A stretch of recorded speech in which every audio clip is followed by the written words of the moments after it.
Hi everyone, in today's I'm going to explain to you how to cancel a Zelle payment on Bank of America. Now before we start, make sure to like and subscribe if you find this video helpful. So in order to cancel a Zelle payment on Bank of America, what you're going to have to do is simply open the Bank of America app on your phone. Now keep in mind that you can only cancel a payment if the recipient hasn't yet enrolled with Zelle.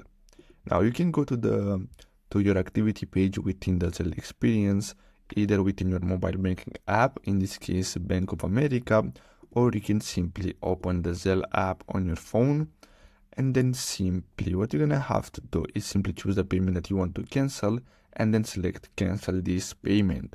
Now if your recipient has already enrolled with Zelle, the money is sent directly to your recipient's bank account and cannot be cancelled.